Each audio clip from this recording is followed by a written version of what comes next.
बिस्मिल्लाहिर्रहमानिर्रहीम। अस्सलाम वालेकुम। उम्मीद है आप सब खैरियत से होंगे।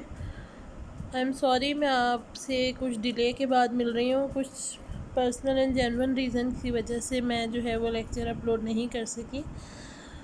सो today we are going to start the linguistic competence and ये हमारी कोर्स आउटलाइन का 5th यूनिट है और ये लास्ट यूनिट है। ठीक है, छोटा सा यूनिट है। आई होप कि इसमें आपके 2 से 3 लेक्चर्स लास्ट हैं ये, तो उसके बाद आपका कोर्स ख़त्म हो जाएगा। जब हम लिंग्विस्टिक कॉम्पिटेंस की बात करते हैं तो linguistic, as we all know, linguistic क्या होती है कि किसी भी नेटिव स्पीकर या लैंग्वेज यूज़र, चाहे वो हमारी नेटिव लैंग्वेज हो या लर्न लैंग्वेज हो, L2 हो, जो सब कॉन्शियस नॉलेज होता है लैंग्वेज का, लैंग्वेज के रूल्स का,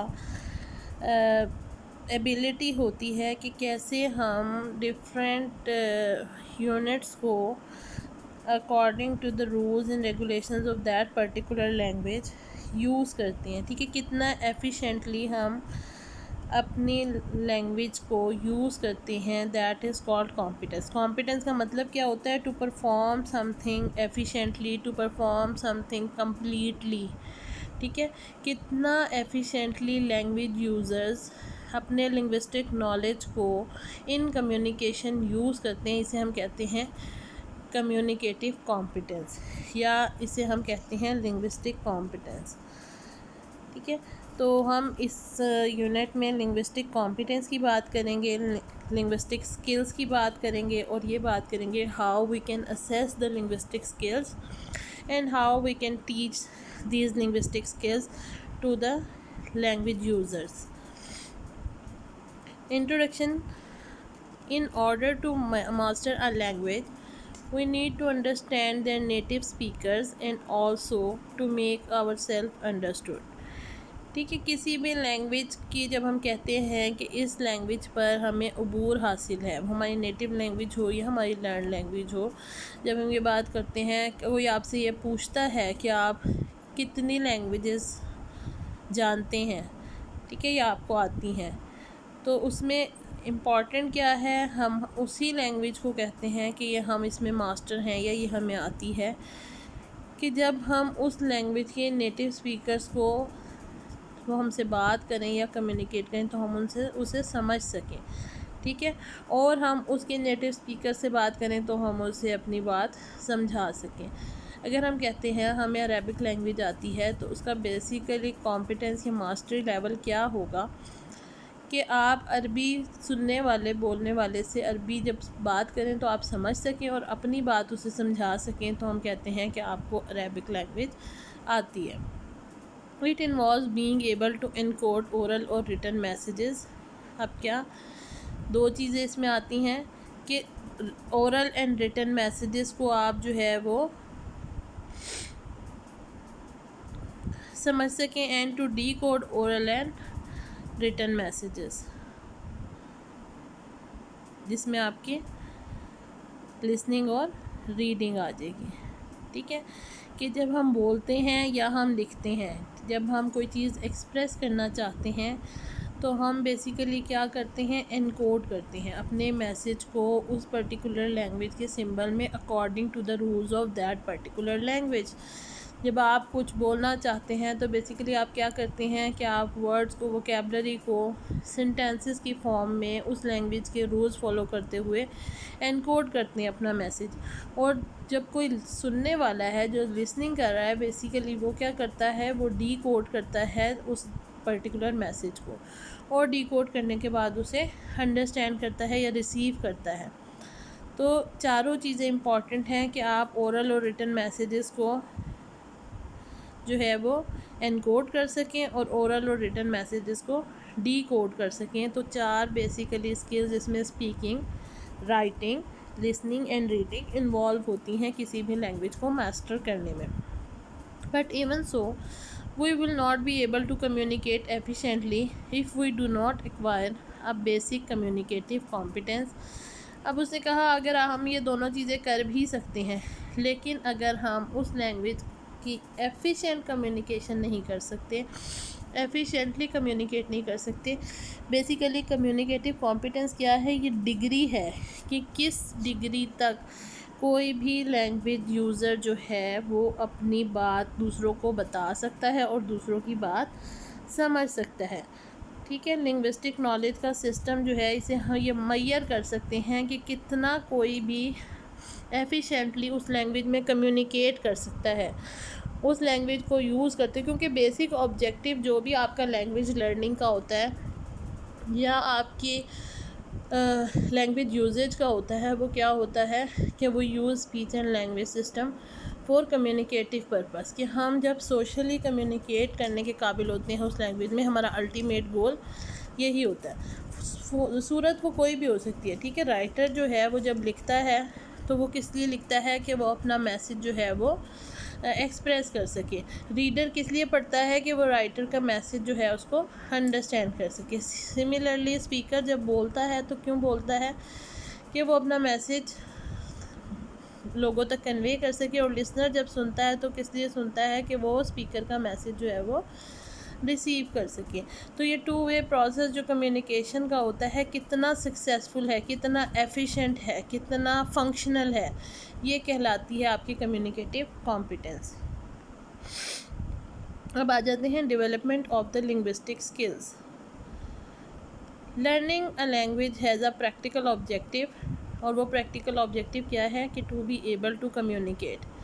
आप कोई भी लैंग्वेज अगर लर्न करते हैं तो अल्टीमेट ऑब्जेक्टिव उसका क्या है? कि आप उस लैंग्वेज में कम्युनिकेट करने के काबिल हो जाएं। Therefore the 4 linguistic skills must be taught from a communicative point of view.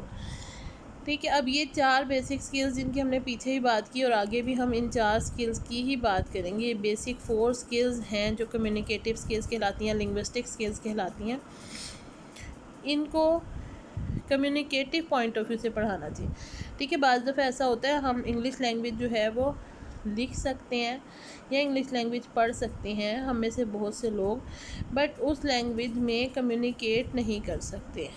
तो हमारा लैंग्वेज लर्निंग का बेसिक ऑब्जेक्टिव क्या होना चाहिए? टीचिंग का, लर्निंग का बेसिक ऑब्जेक्टिव ये होना चाहिए कि उसे हम कम्युनिकेटिव पॉइंट ऑफ व्यू से टीच करें और कम्युनिकेटिव पॉइंट ऑफ व्यू से लर्न करें। Student must have a reason for listening, speaking, reading और राइटिंग। इसके लिए आपके बिहाइंड द ऑब्जेक्टिव क्या होना चाहिए? कि आप उसे कम्युनिकेटिव पर्पस के लिए टीच करें और कम्युनिकेटिव पर्पस के लिए लर्न करें। द 4 लिंग्विस्टिक स्किल्स जिनकी हमने बात की इम्पॉर्टेंट हैं: listening skills, reading skills, speaking skills and writing skills. और इस चैप्टर में हम इन 4 स्किल्स पर ही अपना फोकस रखेंगे। 4 लैंग्वेज स्किल्स को अगर हम देखते हैं तो इसमें से आपको 2 स्पोकन स्किल्स या ओरल स्किल्स भी हम इन्हें कहते हैं, वो होती हैं आपकी लिसनिंग एंड स्पीकिंग के। इसको हम स्पोकन स्किल्स भी कह सकते हैं और इसको हम स्पीकिंग स्किल्स भी कह सकते हैं, और इसको हम एक्सप्रेसिव स्किल्स भी एक्सप्रेसिव ये नहीं आएंगे, एक्सप्रेसिव मैं आपको बताती हूँ। स्पोकन स्किल्स आपकी कौन कौन सी हैं जिन्हें हम ओरल स्किल्स कहते हैं? Listening and speaking. और अगर हम नीचे देखें तो हमारी रिटन स्किल्स कौन सी हैं? Reading and writing. कॉलम में देखें तो इनपुट में आती हैं आपकी लिसनिंग स्किल्स और रीडिंग स्किल्स। ठीक है, और इसका आउटपुट क्या होगा? कि स्पीकिंग स्किल्स होंगी और राइटिंग स्किल होंगी। अगर आप कम्युनिकेटिव प्रोसेस की बात करें, कम्युनिकेशन की जो टू वे प्रोसेस है, तो आप लिसनिंग करते हैं और लिसनिंग के बाद आउटपुट क्या देते हैं? स्पीकिंग। और इसी तरह से रीडिंग, और उसके बाद आउटपुट आपका क्या होता है? राइटिंग।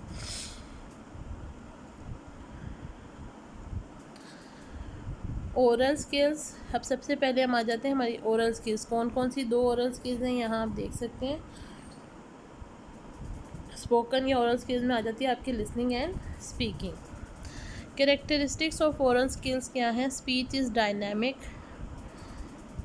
Transitory and interactive. जब हम स्पीच की बात करते हैं, स्पोकन लैंग्वेज की बात करते हैं, तो सबसे पहले हम कहते हैं कि speech is a dynamic process. Dynamic process का क्या मतलब है? कि ये चेंजिंग प्रोसेस होता है, ठीक है, कॉन्टीन्यूसली चेंज है इसमें, स्टैटिक नहीं है। ट्रांजिटरी का क्या मतलब होता है कि इसमें ट्रांजिशंस हैं, इट इज़ नॉट परमानेंट, ठीक है, over a period of time it is changing. And interactive means कि it is in two way interaction, ठीक है, इसमें फ़्लो ऑफ इंफॉर्मेशन होता है। जब हम स्पोकन लैंग्वेज की बात करते हैं तो इंटरएक्टिव है, हम जिससे बात करते हैं वो लिसन करता है, फिर वो फीडबैक इनपुट अपनी देता है, तो हम लिसनिंग कर रहे होते हैं, ठीक है। It is interactive process. The speech जो है वो डायनामिक होती है, ट्रांजिटरी होती है और इंटरएक्टिव होती है। When speaking, a wide range of devices to help convey meaning can be used. जब भी बात करते हैं उसने कहा है कि डिफरेंट डिवाइसेस हेल्प करती हैं, और वो डिवाइसेस क्या हैं? Stress, intonation, rhythm, pitch, facial expression, body movement, gestures, ठीक है। ये हमारी ओरल स्किल्स या स्पोकन लैंग्वेज के साथ, जिसे हम कहते हैं कि ये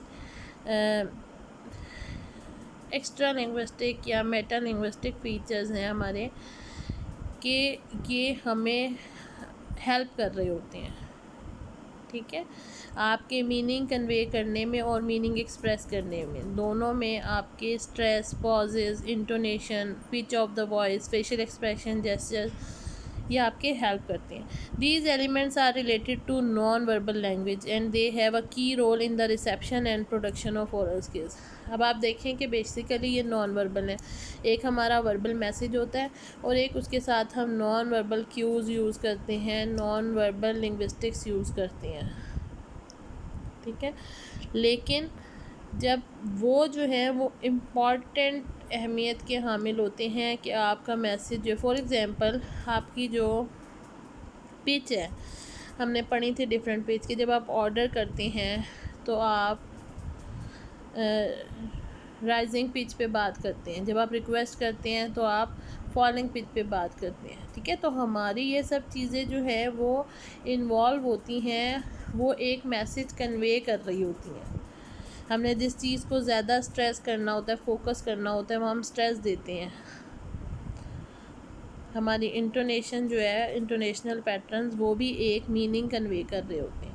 तो ये वो सब एलिमेंट हैं जो ओरल और स्पोकन लैंग्वेज में, मतलब आपकी लिसनिंग स्किल्स में और आपकी स्पोकन स्किल्स में, स्पीकिंग स्किल्स में बहुत इम्पॉर्टेंट होती हैं। The grammatical structure used are usually not as complex as those used in written language. अगर हम ओरल लैंग्वेज की बात करें तो ये लेस कॉम्प्लेक्स होती है आपकी रिटन लैंग्वेज से। आप देखें कि बच्चा पहले बोलना सीखता है अपनी नेटिव लैंग्वेज को, फिर जब एकेडमिक्स आते हैं तो वो लिखना सीखता है अपनी लैंग्वेज को, ठीक। जो लिखने के रूल्स हैं वो थोड़े से ज़्यादा कॉम्प्लेक्स होते हैं एज ओरल स्पीच, ठीक है। बोलने में आपकी ये सारे नॉन वर्बल क्यूज़ आपको अपनी ओरल के साथ एक्सप्रेस करने होते हैं, और जब हम राइटिंग की बात करते हैं तो हमें इनके रूल्स को फॉलो करना पड़ता है, ठीक है। हमने जहाँ स्ट्रेस देना है वहाँ के लिखना है, हमने कोमास लगानी है, हमने लैंग्वेज का सेंटेंस स्ट्रक्चर क्या रखना है, ग्रामर यूज़ करनी है तो वो क्या करना है। तो राइटिंग थोड़ी सी ज़्यादा कॉम्प्लेक्स होती है than that of oral language. Spoken language contains many incomplete sentences because mistakes, pauses, and hesitations are seen as a normal part of spoken language. ठीक है, अगर स्पोकन लैंग्वेज में फॉर एग्ज़ाम्पल आप कहीं रिपीट करना चाहें, आप रिपीट कर देते हैं, आप कहीं हेजिटेट होते हैं, या आपकी कोई मिस्टेक होती है तो आप उसे रिपीट कर सकते हैं, ठीक है, कहीं पॉज ले लेते हैं, कहीं हेजिटेशन शो कर सकते हैं, तो ये नॉर्मल पार्ट कंसीडर होंगी। इसके बावजूद भी आपका मैसेज जो है वो इनकम्प्लीट अगर आप बोलते हैं तो भी आपका मैसेज कन्वे हो जाता है ज़्यादा इजीली। बट यही अगर हम रिटन की बात करते हैं, अगर रिटन में से आपका एक वर्ड, कोई एक्सप्रेशन मिसिंग हो तो वो आपकी इंटेलिजिबिलिटी पर इफ़ेक्ट करता है। ओरल या स्पोकन लैंग्वेज में पहली है आपकी लिसनिंग। दो चीज़ें आती हैं इसमें, लिसनिंग एंड स्पीकिंग। तो फर्स्ट है आपकी लिसनिंग। अब what is listening? The process of receiving, constructing meaning from, and responding to spoken and or non-verbal messages, to hear something with thoughtful attention। ठीक है, बोलने वाला जो लिंग्विस्टिक और नॉन वर्बल और नॉन वर्बल मैसेजेस दे रहा है उसको रिसीव करना सही तौर पे सुन के और उसमें से मीनिंग कंस्ट्रक्ट करना। ठीक है, जो बोलने वाला बोल रहा है अगर वही सुनने वाला सुन रहा है तो इसका मतलब है कि ये एक कंप्लीट प्रोसेस कंप्लीट हो रहा है। ठीक है, कम्युनिकेटिव कॉम्पिटेंस जो है वो अचीव हो रहा है। जो लिंग्विस्टिक इसको हम कहते हैं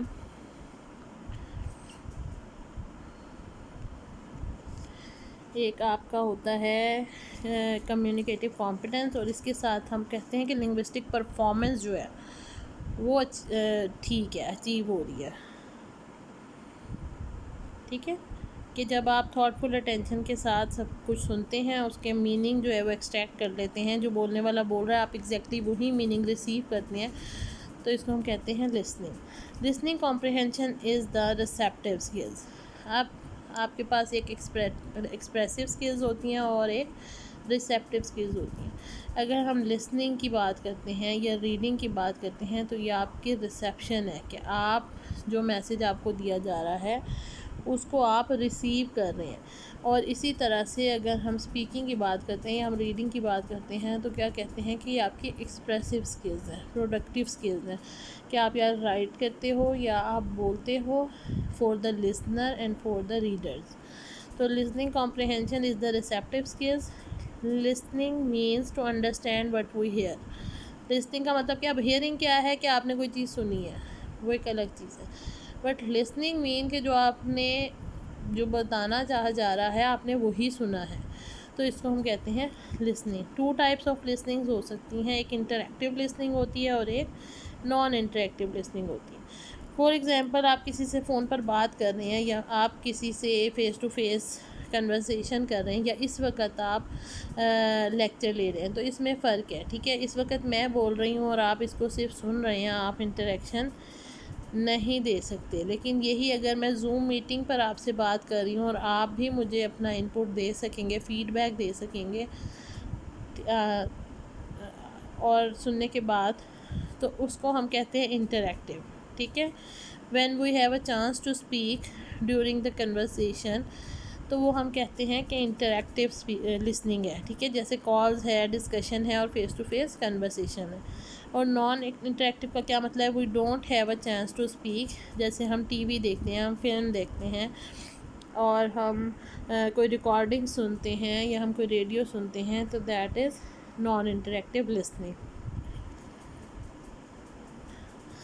अब एक्टिव लिसनिंग स्किल्स क्या क्या हैं, उसमें सबसे पहले आ जाता है आपका eye contact. Eye contact during the conversation shows the speaker that you give him your attention and that you really care about what he says। तो आई कॉन्टैक्ट इसीलिए हम जब भी बच्चों की स्पीच एंड लैंग्वेज पर काम करते हैं, हम लिसनिंग एक्टिव लिसनिंग स्किल्स पर काम करते हैं, तो सबसे पहले प्री लिंग्विस्टिक स्किल्स हम क्या अचीव करवाते हैं कि बच्चे का आई कांटेक्ट लेने की कोशिश करते हैं। इसी तरह से हम हेयरिंग इम्पेयरमेंट की या स्पेशल बच्चों की बात करते हैं, एमआरसी की बात करते हैं, उसमें भी एक्टिव लिसनिंग के लिए पहली स्किल जो ज़रूरी है ये है कि आप बच्चे के साथ या पेशेंट के साथ आई कांटेक्ट मेंटेन करवाएं, ताकि स्पीकर को इससे, अब जब आप आई कांटेक्ट देते हैं तो स्पीकर को ये पता लगता है कि आप उसकी बात की तरफ अटेंटिव हैं, कब उसने शुरू करनी है और कब उसने इंस्ट्रक्शन ख़त्म करनी है।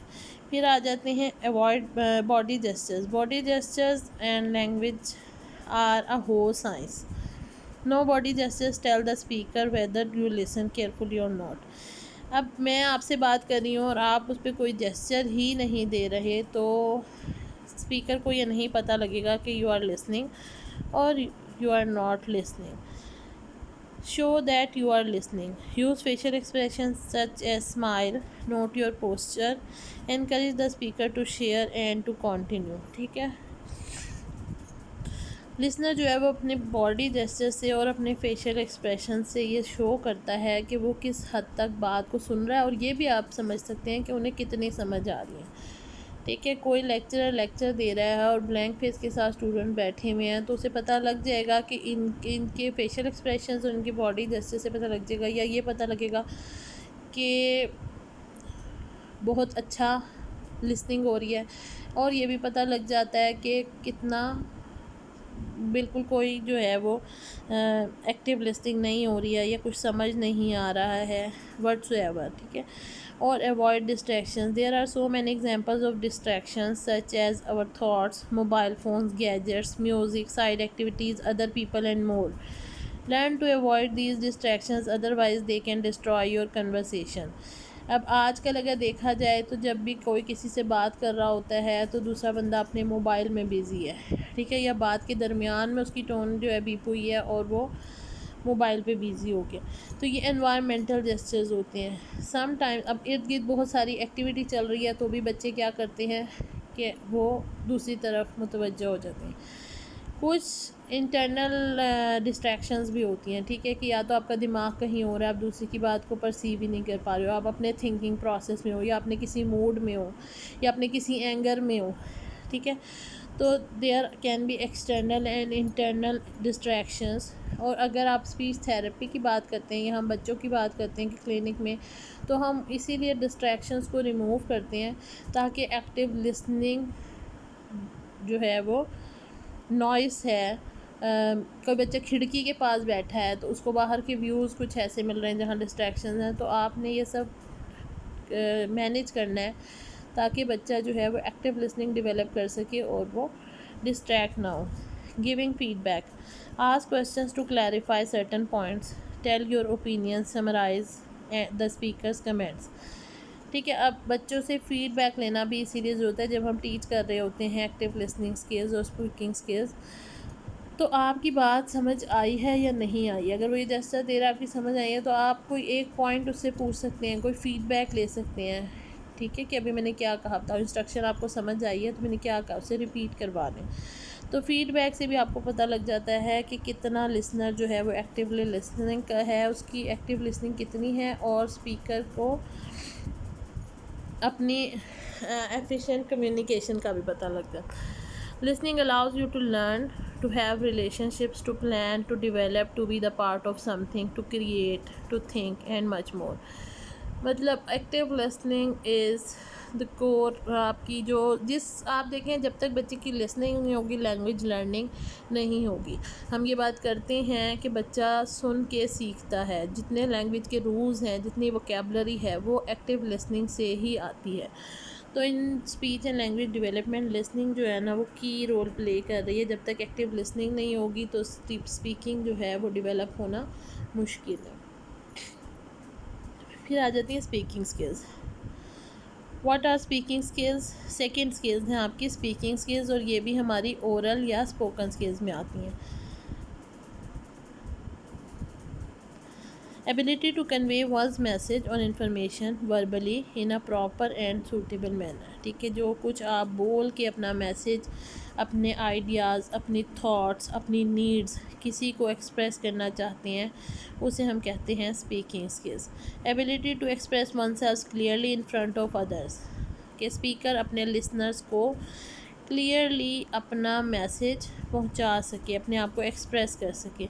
Ability to express one's ideas, feelings and thoughts, के स्पीकर अपने आइडियाज़ को, अपनी फीलिंग्स को और थॉट्स को कन्वे कर सके। Ability to give one's opinion in different matter, और अपनी ओपिनियन को क्लियरली किसी तक कन्वे कर सके। Pronunciation is the first and most important aspect that native speakers notice during a conversation. अब हमने बात की थी कॉम्पिटेंस क्या है कि आप उसके नेटिव स्पीकर्स के साथ ड्यूरिंग अ कन्वर्सेशन जो है वो एफिशिएंटली कम्युनिकेट कर सकें। तो प्रोनंसिएशन एक पहली चीज़ होती है, किसी भी वोकेबलरी हमारे में, हम में से बहुत सारे लोगों के पास होगी इंग्लिश की, लेकिन मसला कहाँ पे आता है कि जब आप प्रोनाउंस करते हैं, वो जो प्रोनाउंस करते हैं वो हमें लिसनिंग करने में इशू कहाँ आ रहा होता है कि उनकी प्रोनंसिएशन चेंज होती है हमारी प्रोनंसिएशन से। और हमारी प्रोनंसिएशन चेंज क्यों है कि जो हमारी नेटिव लैंग्वेज है वो इन्फ्लुएंस कर रही है हमारी प्रोनंसिएशन लर्निंग पे, ठीक है। हम अपने वोकेबलरी में जिस तरह के स्ट्रेस पैटर्न्स और जिस तरह की चीज़ें यूज़ करते हैं वही हम दूसरी लैंग्वेज पर भी, हमारी जो L2 है या सेकंड लैंग्वेज है उसकी लर्निंग में भी इन्फ्लुएंस करती है।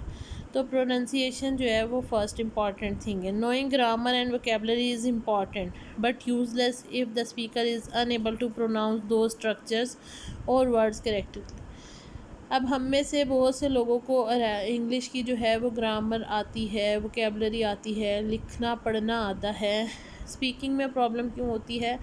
क्योंकि हम उनको सही प्रोनाउंस नहीं कर पाते। हम किसी इंग्लिश स्पीकर से बात करते हैं तो वो उसको समझ नहीं पाएगा। इसी तरह से जब हम इंग्लिश न्यूज़ देखते हैं या इंग्लिश फिल्म देखते हैं तो कुछ लोगों को प्रॉब्लम आएगी। क्यों? क्योंकि प्रोनाउंसिएशन जो है, जो हमें वर्ड पता होता है उससे बहुत डिफरेंट होती है। Speaking is the productive skills, उसे हमने कहा था रिसेप्टिव स्किल्स है, ठीक है, लेकिन जो आपकी स्पीकिंग है वो एक्सप्रेसिव है और प्रोडक्टिव है। 3 काइंड ऑफ स्पीकिंग होती हैं। इंटरेक्टिव में वही वाली बात कि जब आप किसी फ़ेस टू फेस कन्वर्सेशन कर रहे हैं, किसी से डिस्कशन कर रहे हैं। पार्शियली इंटरेक्टिव कौन सी होती है कि आप किसी लेक्चर में हैं, किसी सेमिनार में हैं, जहाँ ज़्यादा आप जो है वो नॉन इंटरेक्टिव है और कुछ टाइम के लिए आप इंटरेक्टिव होते हैं, तो उसे हम पार्शियल इंटरेक्टिव कहते हैं। और नॉन इंटरेक्टिव क्या है कि जहाँ आप स्पीच दे रहे हैं, आप रेडियो पे बोल रहे हैं, आप कुछ अनाउंस कर रहे हैं। इस वक्त मैं बोल रही हूँ, ठीक है, मैं सिर्फ बोल रही हूँ और मुझे इसका कोई फ़ीडबैक नहीं मिल रहा, तो ये नॉन इंटरेक्टिव है। ओरल स्किल्स के बाद दूसरी इंपॉर्टेंट स्किल्स हैं हमारे पास रिटन स्किल्स। रिटन स्किल्स में आ जाती है आपकी रीडिंग एंड राइटिंग। अब कैरेक्टरिस्टिक्स ऑफ रिटन लैंग्वेज क्या है कि writing is static and permanent. वो हमने कहा था कि इंटरैक्टिव है, ठीक है, और नॉन परमानेंट है, चेंजिंग प्रोसेस होता है, डायनामिक होता है, ट्रांजिशंस उसमें होती हैं। लेकिन जब हम रिटन स्किल्स की बात करते हैं तो ये स्टैटिक होता है, परमानेंट होता है, ठीक है। राइटर ने लिखा और उसके बाद वो एक पीस ऑफ राइटिंग आ गया और रीडर ने उसको पढ़ना है, उसको हम चेंज नहीं कर सकते, उसको हम रिपीट नहीं कर सकते, ठीक है। जब वो पब्लिश हो गया तो वो एज़ इट इज़ ही रहेगा परमानेंटली। आपके पास नोट्स आ गए हैं, बुक की फॉर्म में आ गया है, कहीं आर्टिकल की फॉर्म में आ गया, कहीं छप गया है, ठीक है। फॉर एग्ज़ाम्पल आपने एक मैसेज राइट किया और आपने भेज दिया है, तो फिर उसमें आप दोबारा से जो चेंज करेंगे वो एक नया पीस ऑफ राइटिंग होगा, उसमें आप चेंज नहीं कर सकते।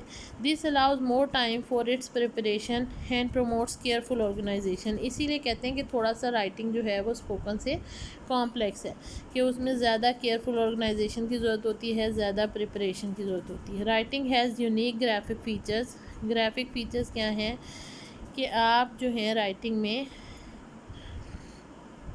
स्पेलिंग और पंक्चुएशन, उसके रूल्स को आपने मद्देनज़र रखना होता है। That make it more difficult to learn than oral language. तो राइटिंग हमेशा आप ओरल लैंग्वेज के बाद, किसी भी लैंग्वेज लर्निंग की जब बात करते हैं तो पहले स्पीकिंग और लिसनिंग स्किल्स आती हैं, उसके बाद रीडिंग और राइटिंग डेवलप होती है। Written language demands more correction than spoken language. Sentences are expected to be carefully constructed, linked and organized. ठीक है, एक दूसरे से लिंक करना ज़रूरी है, उसकी ऑर्गेनाइजेशन ज़रूरी है और केयरफुली कंस्ट्रक्टेड सेंटेंसेस होने चाहिए। अगर वो नहीं होंगे तो उसमें उसकी इंटेलिजिबिलिटी जो है वो इफ़ेक्ट होगी, उसकी लेजिबल नहीं होगी। It tends to be more formal than spoken language. दूसरी बात क्या इंपॉर्टेंट है, एक तो थोड़ी सी कॉम्प्लेक्स है और दूसरी ये कि रिटन लैंग्वेज ज़्यादा फॉर्मल होती है स्पोकन लैंग्वेज से। There is no interaction in general between the writer and the reader. ज़्यादा फॉर्मल क्यों होती है कि जब हम लिसनर और स्पीकर की बात करते हैं तो उनमें इंटरेक्शन होता है। राइटिंग में डायरेक्ट इंटरेक्शन नहीं होता। उनका इंटरेक्शन क्या होता है कि राइटर ने लिखा और रीडर उसे पढ़ेगा। रीडर उसे आज पढ़ेगा, रीडर उसे 5 साल बाद पढ़ेगा, रीडर उसे 2 दिन बाद पढ़ेगा, या रीडर उसे 2 घंटे बाद पढ़ेगा, व्हाटसोएवर। बट डायरेक्ट इंटरेक्शन उनके दरमियान में नहीं होता और इमीडिएट फीडबैक भी नहीं होता। तो इसके लिए क्या कि उसको ज़्यादा क्लियर होना चाहिए, उसको ज़्यादा कंस्ट्रक्टेड होना चाहिए, वेल फॉर्म्ड होना चाहिए और ज़्यादा केयरफुली ऑर्गेनाइज्ड होना चाहिए। तो फिर हमारी थर्ड स्किल्स जो रिटन स्किल्स में आती हैं वो होती है रीडिंग। रीडिंग क्या है? Ability to draw meaning from the printed page and interpret this information appropriately. ठीक है, यहाँ प्रिंटेड पेज लिखा हुआ प्रिंटेड पेज भी हो सकता है और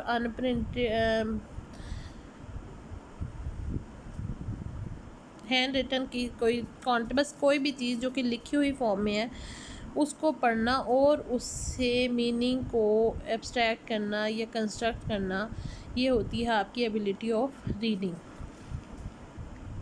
the cognitive process of understanding a written linguistic message, जो भी रिटन लिंग्विस्टिक मैसेज है उसको जब आप पढ़ते हैं, आप उसको एक्टिवली अच्छे तरीके से पढ़ भी सकें और आप उसको कॉम्प्रीहेंड भी कर सकें, अंडरस्टैंड भी कर सकें, तो हम कहते हैं कि ये रीडिंग स्किल है। Reading is multi faceted process involving word recognition, comprehension and fluency. अब रीडिंग के कंपोनेंट्स हैं, ठीक है। रीडिंग क्या है कि वर्ड, अब रीडिंग में हम इम्पॉर्टेंट क्या होता है कि आपके फोनिक्स होते हैं कि आप वर्ड रिकग्नाइज कर सकें, आपकी साइट वर्ड वोकेबलरी होती है। इंग्लिश में लिखा हुआ है अगर वर्ड CAT कैट, तो आपको ये वर्ड रिकग्निशन के C है और A है और T है, तो ये मिलके, जैसे हम लिसनिंग में होता है कि किसी ने बोला है तो हम उसे इंटरप्रेट करते हैं, रीडिंग में क्या है कि आप इस कोड को पहचान के वर्ड रिकग्निशन कर सकें, ठीक है। और दूसरी बात क्या आती है कि अब आपने CAT कैट पढ़ लिया है तो आप इसका मीनिंग आपको पता हो कि CAT कैट मीन्स बिल्ली। और तीसरी चीज़ क्या कि आप फ्लुएंटली रीडिंग कर सकें, ठीक है, कॉन्टेक्स्ट में चीज़ों को देख सकें। आप एक सेंटेंस पढ़ रहे हैं तो आप फ्लुएंटली पढ़ के उस पूरे सेंटेंस का मीनिंग जो है वो जनरेट कर सकें, कंस्ट्रक्ट कर सकें, कंस्ट्रक्ट करने के बाद कॉम्प्रीहेंड कर सकें, उस पूरे मैसेज को आप रिसीव कर सकें जो राइटर आपको देना चाह रहा है उस एक सेंटेंस में। क्लियर। तो रीडिंग के अंदर जो है वर्ड रिकग्निशन भी इम्पॉर्टेंट है, उसकी रीडिंग की कॉम्प्रीहेंशन भी, और रीडिंग में फ्लुएंसी भी इम्पॉर्टेंट। तो ये हमें तीनों चीज़ें डेवलप करनी पड़ती हैं जब हम बच्चे की रीडिंग पर काम करते हैं। Again reading is the receptive skill in the written mode. तो रीडिंग क्या है? रिसेप्शन है। दोबारा क्या है? अंडरस्टैंडिंग है और आपकी रिसेप्टिव स्किल है। It can develop independently of listening and speaking skills, ठीक है। अब लिसनिंग एंड स्पीकिंग स्किल जिस लैंग्वेज की हमें आती हो हम उसकी रीडिंग भी सीख सकते हैं, but reading can be develop independently. आप किसी और लैंग्वेज की रीडिंग एबिलिटीज़ भी, रीडिंग भी सीख सकते हैं। Reading can help build vocabulary that help listening comprehension. अब रीडिंग क्या करती है आपकी, हम कहते हैं अगर आपने अपनी इंग्लिश की वोकेबलरी बढ़ानी है तो आप इंग्लिश का न्यूज़पेपर पढ़ें। ये बात क्यों की जाती है कि जब आप रीडिंग करते हैं तो आप किसी भी लैंग्वेज की वोकेबलरी को इंक्रीज़ कर सकते हैं, उसकी लिसनिंग कॉम्प्रीहेंशन उतनी ही बढ़ा सकते हैं, ठीक है। जितना आपका मुताला वसी होगा आपको बात उतनी अच्छी समझ आएगी, आपका विजन उतना ब्रॉड होगा। तो यही बात यहाँ लिखी है कि लिसनिंग कॉम्प्रीहेंशन में हेल्प करती है आपकी reading by building vocabulary of the new language. Reading has similar features to listening, but it involves the recognition of graphemes instead of phonetics. अब जब हम listening कर रहे होते हैं, हम auditory phonetics की बात की थी कि हम क्या करते हैं, हम phonetics को जब speaker बोलता है और listener जो है वो audition के थ्रू, अपने कानों के थ्रू उस पर कैसे जो है वो परसीव करता है या रिसीव करता है मैसेज को। बट रीडिंग में भी यही होता है कि राइटर ने लिख दिए सिम्बल्स, उसमें क्या होता है, स्पीकिंग में बोलते हैं और सुन के रिसीव किया जाता है। रीडिंग में क्या है कि राइटर ने मैसेज लिख दिया है, अब आपको फोनेटिक्स की जगह ग्राफीम्स हैं जो सिम्बल्स और अल्फ़ाबेट्स हैं जिन्होंने मिलके वर्ड बनाया है और वर्ड ने मिलके सेंटेंसेस बनाए हैं, तो आपको लिखी हुई चीज़ को रिकग्नाइज करके रिसीव करना है, उससे meaning. This implies that sound grapheme relationship. अब यही बात कि मैंने आपको बताया कि C4 का और ट जो है वो मिलके कैट बनते हैं, तो साउंड को आपने कैसे, आपने कैट एक ग्राफीम लिखा हुआ था कैट, उसको आपने कैट पढ़ा तो उसका साउंड से हमारा रिलेशनशिप है, ये रिलेशनशिप कहलाता है और ये रीडिंग में हेल्प करता है। It is more complex than listening. जिस तरह से राइटिंग जो है वो स्पीकिंग से थोड़ी कॉम्प्लेक्स है, इसी तरह से जो रीडिंग है वो भी कॉम्प्लेक्स है than that of your listening. Fourth skills आपकी अगेन जो आपकी इसके अंडर आती है वो है राइटिंग स्किल्स। रिटन लैंग्वेज के अंदर। Writing can be said to be the act of forming the symbols, making mark on a flat surface of some kind. Basically symbols क्या है कि जो चीज़ आपने डिफरेंट साउंड्स हैं और उस साउंड्स के आपने डिफरेंट सिंबल लिख लिए। ये हमने IPA में फोनेटिक चार्ट में पढ़ा कि हर साउंड को उन्होंने एक सिंबल दे दिया, ठीक है। सिमिलरली हर लैंग्वेज में उन साउंड्स के लिए या उन जो आपके फोनेटिक्स हैं उनके लिए अल्फ़ाबेटिकल सिस्टम है। अरेबिक के अपने अल्फ़ाबेट्स हैं, इंग्लिश के अल्फ़ाबेट्स हैं, उर्दू के अल्फ़ाबेट्स हैं, ठीक है। डिफरेंट है ना एक दूसरे से। जब भी हम कोई लैंग्वेज लर्निंग करना चाहते हैं, हम चाइनीज़ की बात करते हैं, अरेबिक की बात करते हैं, तो उसके हम अल्फ़ाबेट को, जब रीडिंग राइटिंग की बात करते हैं तो हम उसके अल्फ़ाबेट सीखते हैं। तो बेसिकली राइटिंग क्या है कि आप उन सिंबल्स को बनाना सीख लें जो उसके अल्फ़ाबेट्स हैं। Writing is a process where symbols have to be arrange according to a certain conventions to form words and words have to be arrange to form sentences. जिस तरह से हम बोलते हैं इसी तरह से हमारा लिखना है। क्या है कि हम graphical symbols, graphical representation of that symbols वो सीखेंगे, उसको हम कहीं लिख सकें, ड्रॉ कर सकें और उनको ऐसे अरेंज कर सकें कि वर्ड बना सकें, वर्ड कॉम्बिनेशंस, और उसके बाद उन वर्ड्स के रूल्स के तहत कॉम्बिनेशन ऑफ वर्ड से सेंटेंस बना सकें, ठीक है, रिटन फॉर्म में। तो ये होती है आपकी writing process. Writing involves encoding of a message of some kind that if we translate our thoughts into language. बस इसमें भी हम क्या करते हैं, जैसे हम स्पीकिंग करते हैं तो हम एनकोड करते हैं अपने आइडियाज़ को, अपने थॉट्स को, अपनी नीड्स को, व्हाट्सोएवर। इसी तरह से हम राइटिंग में भी क्या करते हैं कि हम ये भी प्रोडक्टिव है, जैसे आपकी स्पीकिंग प्रोडक्टिव है, ये एक्सप्रेसिव है जैसे आपकी स्पीकिंग एक्सप्रेसिव है, कि उसमें हम बोल के अपनी बात को कन्वे करते हैं और इसमें हम लिख के अपनी बात को कन्वे कर सकें। Writing is the productive skills in the written mode. Again ये बात हो गई जो मैंने कहा आपको कि प्रोडक्टिव होती है। It too is more complicated seems to be hardest of the skills. उसने कहा कि इन 4 स्किल्स में हार्डेस्ट जो है वो रिटन स्किल है, कि जब अब आखिर में आती है, जब आपकी रीडिंग भी डेवलप हो जाती है, साइड बाय साइड हम राइटिंग और रीडिंग डेवलप करते हैं, but it is the hardest of all 4 skills. It involves not just a graphic representation of speech but the development and presentation of thoughts in a structured way. जिस तरह से reading में हमने कहा कि ये ज़्यादा स्ट्रक्चर्ड होती है दैन योर लिसनिंग, इसी तरह से लैंग्वेज भी बहुत फॉर्म जो रिटन है वो फॉर्मल होती है, वो ज़्यादा ऑर्गेनाइज्ड होती है, वो ज़्यादा स्ट्रक्चर्ड होती है और ज़्यादा आपकी एनर्जीज़ को डिमांड करती है।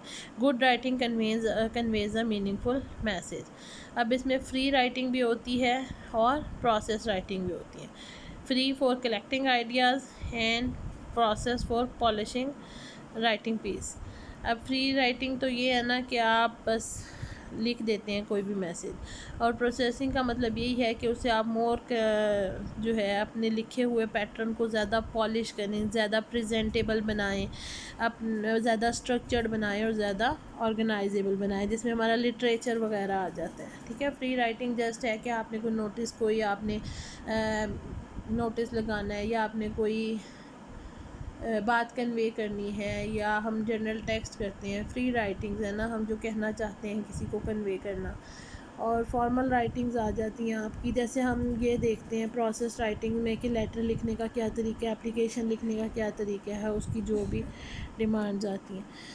फिर है कम्युनिकेटिव कॉम्पिटेंस। अब हमने 4 स्किल्स पढ़ी हैं हमारी, listening, speaking, reading and writing. इनमें से 2 हमने कहा रिसेप्टिव होती हैं और 2 हमने कहा प्रोडक्टिव या एक्सप्रेसिव होती हैं। इसी तरह हमने से कहा 2 जो है वो इनपुट होती हैं और 2 जो है वो आउटपुट होती हैं। और हमने ये भी कहा कि 2 जो हैं वो स्पोकन होती हैं और 2 रिटन फॉर्म में आती हैं।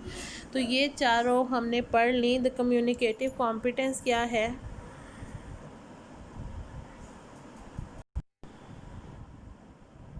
According to the communicative approach, the 4 skills must be worked on at the same time but not at the same extent. जब भी आप किसी लैंग्वेज लर्निंग की बात करते हैं तो हम इन तमाम चारों स्किल्स पे जो है वो काम कर रहे होते हैं एट द सेम टाइम, या ये है कि कुछ पर ज़्यादा और कुछ पर काम, एक एक्सटेंट पे काम नहीं हो रहा होता, but all four skills are improving side by side. Chomsky used the term linguistic competence to explain the ability to create grammatically correct sentences. Chomsky ने जो है वो कहा था कि linguistic competence क्या है, कि ability to create grammatically correct sentences. किसी भी लैंग्वेज में यूज़र, जो उस लैंग्वेज का यूज़र या लर्नर है, अगर वो ग्रामेटिकली करेक्ट सेंटेंसेस प्रोड्यूस कर रहा है तो वो उसका कम्युनिकेटिव या लिंग्विस्टिक कॉम्पिटेंस है। However this is not enough to be able to communicate, a communicative competence is required. हाँ जी, यहाँ पर उसने क्या कहा कि लिंग्विस्टिक कॉम्पिटेंस क्या है, कि आप ग्रामेटिकली करेक्ट सेंटेंसेस लिख रहे हैं या बोल रहे हैं, तो ये आपका लिंग्विस्टिक कॉम्पिटेंस है। जो मैंने पहली बात की थी कि लिंग्विस्टिक कॉम्पिटेंस डिफरेंट है आपके कम्युनिकेटिव कॉम्पिटेंस से। कम्युनिकेटिव कॉम्पिटेंस रिक्वायर है कम्युनिकेट करने के लिए, ठीक है। अब कम्युनिकेटिव कॉम्पिटेंस क्या है, the ability to use and interpret language appropriately in a variety of situation. और हमारा जो अल्टीमेट गोल क्या होता है कम्युनिकेटिव कॉम्पिटेंस का, कि आप सोशल यूज़ ऑफ लैंग्वेज कर सकें, आप उस लैंग्वेज को सोशली यूज़ कर सकें और इंटरप्रेट कर सकें अप्रोप्रिएटली डिफरेंट सिचुएशंस में। The term communicative competence was formulated by Hymes in the 1960s as he took into account the social component of language and important information about the rules of use. He included 4 aspects. उसने कहा 4 aspects हैं। तो possibility है, एक appropriacy है, feasibility है and performance है। आखिरी आपकी linguistic performance आ जाती है। उसने कहा कि important information of the rules of use हैं, कि आप लैंग्वेज के सारे रूल्स आखिर में जाके प्रैग्मेटिक्स पर ख़त्म होती हैं, कि जब आप किसी लैंग्वेज को उस लैंग्वेज यूज़र्स के साथ सोशली यूज़ करने के, फंक्शनली यूज़ करने के काबिल हो जाते हैं अप्रोप्रिएटली, तो वो आपका कम्युनिकेटिव कॉम्पिटेंस है। According to Canale and Swain, communicative competence includes 4 areas और सब कॉम्पिटेंस। उसने 4 एरियाज़ बता दिए हैं सब कॉम्पिटेंसीज़ के। सबसे पहले आ जाता है ग्रामेटिकल कॉम्पिटेंस। ग्रामेटिकल कॉम्पिटेंस क्या है, कि जिस लैंग्वेज की आप लर्निंग कर रहे हैं, जिस लैंग्वेज को आप बात कर रहे हैं, उसमें आपके रूल्स और structures of the language in a practical way आपकी एबिलिटी कितनी है, ठीक है। ग्रामर आप कितनी जानते हैं और कितना अप्रोप्रिएटली ग्रामेटिकल रूल्स को उस लैंग्वेज में यूज़ कर रहे हैं, ये होता है आपका ग्रामेटिकल कॉम्पिटेंस।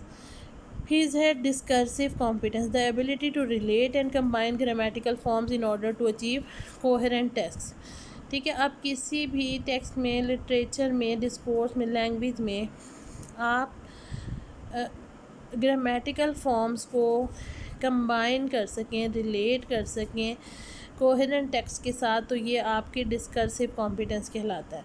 फिर है strategic competence, the ability to make appropriate adjustment in the course of communication. जब लैंग्वेज यूज़ करते हैं तो आप स्ट्रेटजी बनाते हैं, ठीक है। आप कोई स्ट्रेटजी यूज़ करते हैं उसे फंक्शनली यूज़ करने के लिए। आप अपने सीखे हुए रूल्स से एडजस्टमेंट्स जो कर रहे होते हैं, ठीक है, अपने कम्युनिकेशन में, that is called strategic competence, कि किस सिचुएशन में आपने लैंग्वेज को कैसे यूज़ करना है, ये होता है आपकी स्ट्रेटजिक कॉम्पिटेंस। और sociolinguistic competence is the capacity to adapt और डिस्कोर्स अ स्पेसिफिक कम्युनिकेशन।